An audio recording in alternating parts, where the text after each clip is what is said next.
যারা ভাবছেন আপনাদের সব জানা শেষ, তারা জেনে রাখুন হিটলারও নোবেল শান্তি পুরস্কারের জন্য মনোনীত হয়েছিল।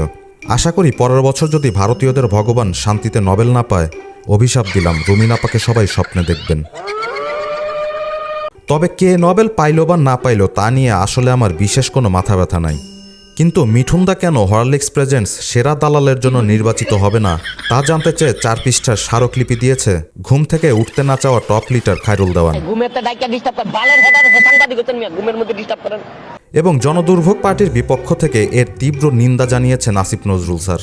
চারদিকে যখন নিন্দার ঝড় বয়ে যাচ্ছে, এরই মধ্যে দিল্লিতে লাইভ করে ফেললেন পলাতক বীর সেনানী শেখ হাসিনা।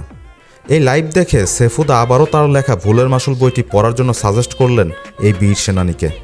তোমাকে আমি বলেছিলাম আমি ভুলের মাসুল নামক বই লিখেছি, সেখান থেকে তুমি শিক্ষা গ্রহণ করনি।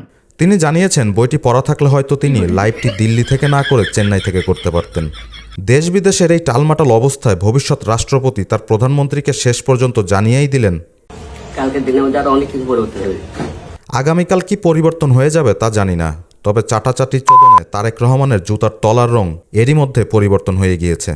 এদিকে আবার রিয়াদ খান জানিয়েছে পল্টন কাঁপানো টপ গিয়ারের নেতা খায়রুল দেওয়ানের লাল রঙের মাইকটা নাকি তার দোকান থেকেই কেনা হয়েছে।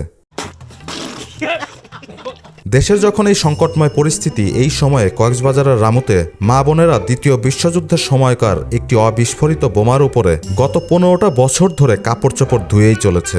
বোমাটির ধৈর্য দেখে স্থানীয়রা বোমাটির পাখা ভেঙে বিক্রি করে মিষ্টি কুমড়া কিনেছে শুধুমাত্র বেগুনের ওপর চাপ কমাতে।